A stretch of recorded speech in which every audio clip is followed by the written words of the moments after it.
Estamos de volta, 13 horas e 31 minutos. Hoje vamos falar de um tema muito sério e essencial para pais e responsáveis. Eu recebo aqui no nosso estúdio da 107.9 o nosso médico oncologista, Dr. Leonardo Pires. Doutor, seja bem-vindo ao Doutor Me Consulta novamente. Que bom, muito obrigado pelo convite. É sempre um privilégio estar aqui com vocês, assim, enriquecendo nossa tarde, esse nosso bate-papo sempre informativo, né? Sempre. E hoje a gente vai falar sobre um assunto sério até para os pais ficarem atentos, doutor, que é o câncer infanto-juvenil. E aí eu quero que o senhor explique os sinais de alerta, as formas de prevenção, como a gente consegue buscar um diagnóstico e tratamento precoce. Eu já começo lhe perguntando quais são os tipos mais comuns de câncer em crianças e adolescentes, doutor? Bom, pergunta muito boa, porque assim, o câncer infanto-juvenil é um grupo muito grande de tumores malignos que acometem a população, né, as crianças entre os 0 e 19 anos de idade. Então a gente tem dois grupos separados, em divide, né, de até 1 ano de idade e de 1 até 14. São no período que vai de 0, né, até o primeiro ano de vida, os mais comuns são o neuroblastoma e as leucemias agudas. Em crianças com mais de 1 ano, a gente começa a observar outros tipos, além desses também, que são bem comuns, mas o tumor renal da criança, que é o tumor de Wilms, mais tipos de leucemia aguda, o retinoblastoma, que é um tumor bastante comum em crianças, e outros tumores de linhagem germinativa, ou seja, que comete as células reprodutivas. Entendeu? No caso, no menino o testículo, na menina o ovário.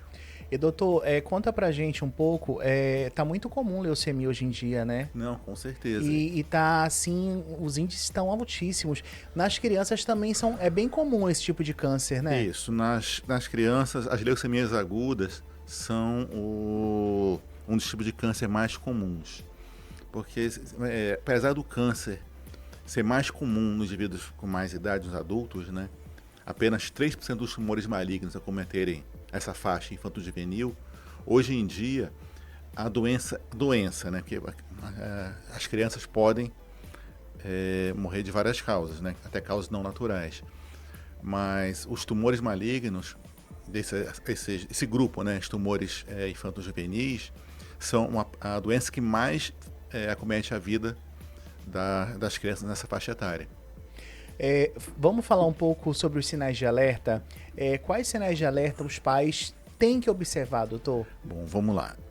Quando a gente fala no câncer infanto-juvenil, a gente tem que estar ciente que são todos os tumores malignos que acometem as pessoas entre 0 e 19 anos de idade.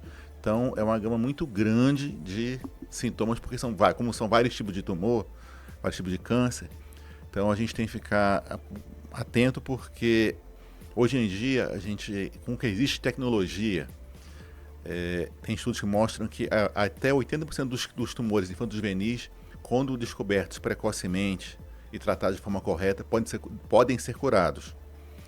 Isso é um avanço muito grande, né? Para pensar que na década de 60, apenas 1/4 das crianças que adoeciam de câncer tinham chance de ser curadas. Hoje em dia, a gente tem condição de curar até 80% das crianças.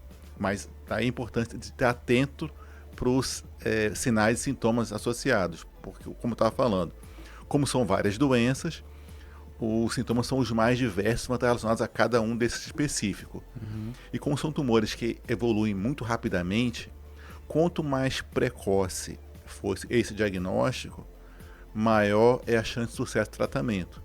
Então, por exemplo, o crescimento de tumores na barriga, aumento do volume abdominal, a criança que começa a perder peso muito rapidamente, o surgimento de ínguas em crianças pequenas. Então, são todos sintomas que podem estar associados à alteração nos olhos, no caso do retinoblastoma, que ocorre, o fundo do olho fica branco, é um tumor bastante comum nas crianças. Então, sangramentos anormais, a criança que começa a apresentar quadros alternados de constipação e diarreia. a criança começa a ter dificuldade de respirar. Tudo pode ser associado aos tumores malignos nessa faixa de 0 a 19 anos de idade. E tudo deve ser investigado Não, prontamente, né, doutor? Com certeza. Não deixar pensar que é uma virose, pensar que é algo do tipo. É necessário investigar. Não, com certeza. E é importante que o diagnóstico seja feito precocemente para que se possa se instituir a terapia adequada o mais rápido possível. Até mesmo como o senhor falou, são crianças que criança é novinho, o metabolismo é muito rápido, então assim como cresce rápido, também como nasce rápido, cresce rápido o tumor, né, doutor? Não, assim, hoje em dia esse crescimento rápido é usado de forma favorável, porque esses tumores crescem muito rápido, normalmente eles são muito sensíveis à quimioterapia. Então daí a importância de não só descobrir precocemente, rapidamente, antes da doença se tornar incurável, né, disseminar tudo incurável, mas instituir a terapia adequada. Exatamente. Falando de terapia adequada, como é que funciona a questão do diagnóstico precoce, doutor? Para a gente poder iniciar um tratamento. Bom, o diagnóstico precoce começa, como você falou bem, a gente está falando agora há pouco, atenção aos sintomas que podem estar associados. A criança começa a apresentar algum quadro difícil de explicação, é importante que ela seja avaliada por um bom pediatra. O bom pediatra é importantíssimo, né, para efetuar o diagnóstico. O primeiro médico que avaliar a criança normalmente é o pediatra. Então, tem que haver uma rede que permita que a partir dessa suspeita clínica, ele consiga estabelecer um tratamento adequado, fazer o diagnóstico, e daí a criança pode ser encaminhada a um centro de tratamento adequado. Perfeito. Olha, se você quiser participar com a gente aqui desse bate-papo, o tema de hoje é câncer infanto-juvenil. Você, mamãe e papai que estiverem ouvindo, doutor, me consulta. Nosso WhatsApp é o 991541079, aberto a sua participação. Faça como a Letícia, lá do Asa Branca, e ela pergunta: doutor, gostaria de saber melhor sobre os sinais de alerta. Quais são os sintomas iniciais que podem indicar que uma criança precisa ser avaliada por um médico? Muitas vezes a gente pensa que é só uma gripe, é uma dor comum, como eu falei agora há pouco, né?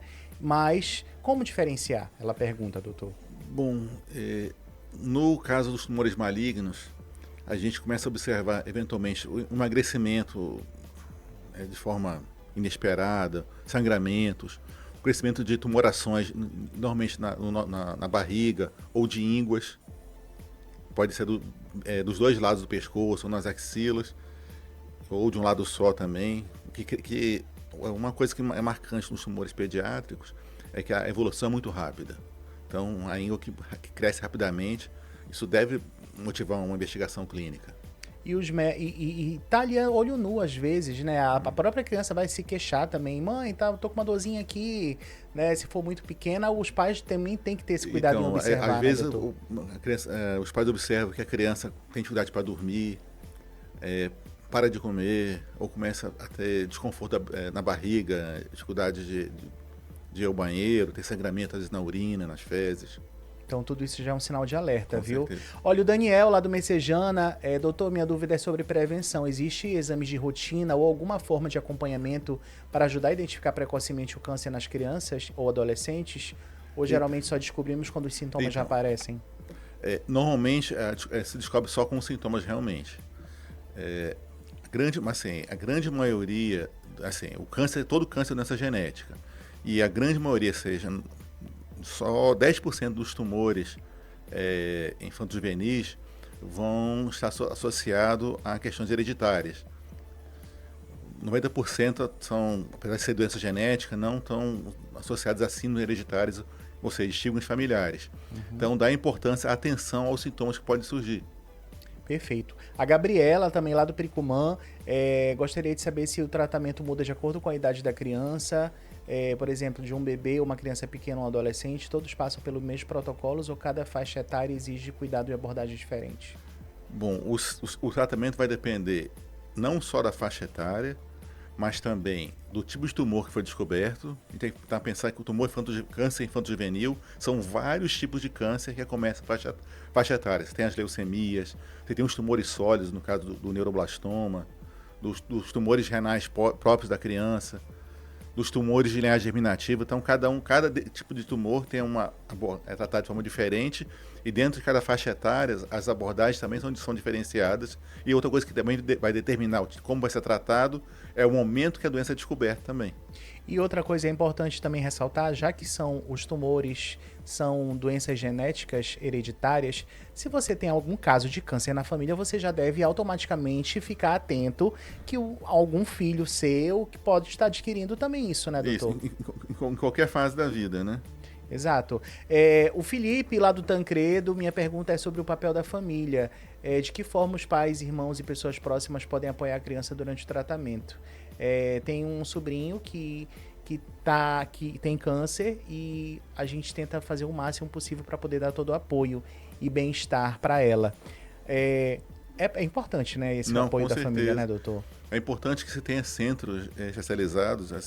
Eu tenho uma amiga, a doutora Thalita Esposito, que está organizando um serviço aqui em Roraima. É um acidente que muito em breve vai estar em atividade, que vai tornar mais fácil o tratamento aqui no estado, porque hoje em dia a gente depende muito da questão do TFD. Então, a partir do momento que tiver um centro estruturado aqui, seguramente... Para a gente não ter que levar para fora, tudo é um gasto, né, doutor? Então, às vezes a família não tem uma condição específica para poder viajar. E não é só a questão do gasto também. O fato da família estar próxima realmente, uma coisa você tá parte da família. Amparado pela família, né? Exatamente. Vai ser fantástico. Inclusive já está feito o convite aqui para a doutora poder vir ao programa. A Marinalva, de 32 anos, minha dúvida é sobre muitos pais acredito que muitos pais também têm essa preocupação. O câncer infanto-juvenil tem cura? E quais os fatores influenciam em chances de recuperação, doutor Leonardo? Bom, como eu falei, hoje em dia, com o que existe de recurso tecnológico hoje em dia, o câncer infanto-juvenil, quando descoberto no momento adequado, a chance de cura é em torno de 80%. Olha só, uma taxa alta, né? Taxa alta. O Eduardo está perguntando, doutor, a gente sabe que muitos sinais podem ser confundidos com doenças simples do dia a dia, mas quais os sintomas ou sinais que muitas vezes passam desapercebidos? Bom, essa avaliação inicial é extremamente importante, então a gente não deve confiar assim, no nosso julgamento individual. Toda criança merece ser bem avaliada por um bom pediatra.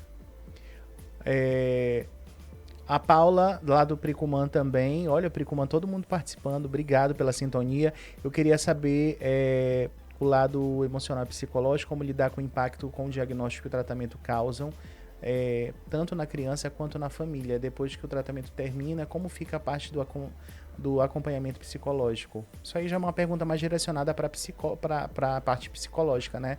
A doutora Isis pode até... Então, a pergunta é muito boa, porque...